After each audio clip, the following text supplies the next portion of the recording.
মায়ের কোল সন্তান হারা হয়েছিল, অনেকে চক্ষু হারিয়েছে, অনেকে পঙ্গু হয়েছে। আমাদের মূল লক্ষ্য উদ্দেশ্য হলো আমাদের দেশ স্বাধীন করতে গিয়ে আমাদের যারা জীবন দিয়েছিল, রক্ত দিয়েছিল, পঙ্গু হয়েছিল, যারা দেশ পরিচালনা করেছে, আমাদেরকে ধোঁকা পেয়ে বোকা দিয়ে বারবার আমার এই দেশকে চোরের দিক থেকে, দুর্নীতির দিক থেকে ফাঁস বাড়িয়েছে।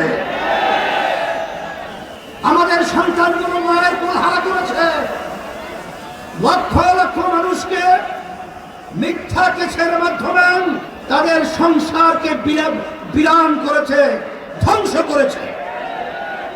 আমাদের মেহনতি কষ্ট অর্জিত আমার ভাইয়েরা যে সম্পদ অর্জন করেছে দেশের জন্য, ওরা ক্ষমতার চেয়ারে বসে আমাদের দেশের টাকাগুলা বিদেশে পাচার করে বেগম পাড়া তৈরি করেছে। এখন কথা পরিষ্কার, যারা নাকি ক্ষমতা প্রেমিক রয়েছেন, বারবার আমাদেরকে মানুষের কাছে বিতর্কিত করার জন্য আপনারা বলেছেন আমরা নাকি জাতীয় নির্বাচনকে প্রশ্নবিদ্ধ করছি, পিছিয়ে নেওয়ার ষড়যন্ত্র করছি। কিন্তু মাঠের দিকে চেয়ে দেখেন, আমরা জাতীয় নির্বাচনের জন্য প্রস্তুত হয়েছি এবং দেশকে রক্ষা করার জন্য, মানবতার কল্যাণ মুক্তির জন্য আমরা যে 5 দফা দাবি নিয়ে মাঠে নেমেছি, সেই 5 দফা বাস্তবায়নের জন্য আজকে বাংলাদেশের আপামর জনতা তারা আজকে রাজপথে চলে এসেছে।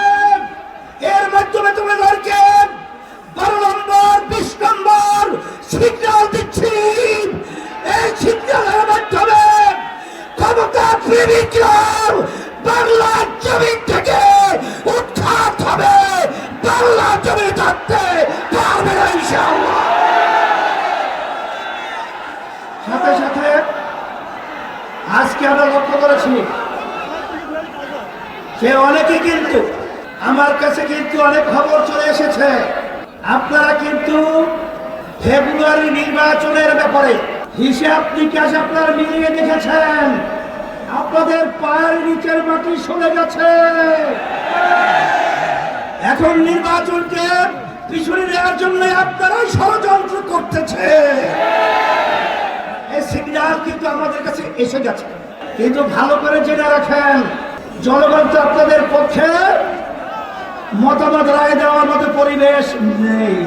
এখন আপনারা গুন্ডামি, সেন্টার দখল, বিভিন্ন সন্ত্রাসীর মাধ্যমে আপনারা ক্ষমতার চেয়ারে বসবেন, সেদিন ভুলে যান।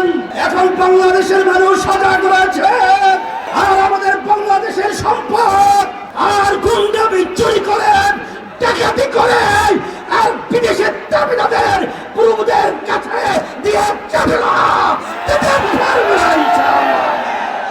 আমি আমার ভাইদেরকে, মা বোনদেরকে বলবো, আমরা যেন আর চাঁদাবাজদের সহযোগী না হই। যারা মায়ের কোন সন্তান হারা করেন তাদের যেন আমরা সহযোগী না হই। যারা আমাদের দেশে বসে আমাদের দেশের টাকা বিদেশে পাচার করেন তাদের যেন আমরা সহযোগী না হই।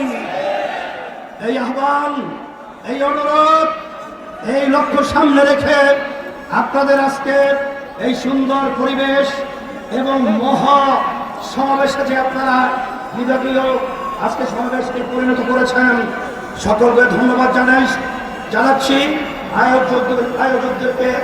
এবং আমরা দোয়া চাই, আমরা যেন ইসলাম দেশ, মানবতার কল্যাণে আপনাদের পাশে খাদেম হিসাবে কাজ করতে পারি। আল্লাহ তৌফিক দান করুন।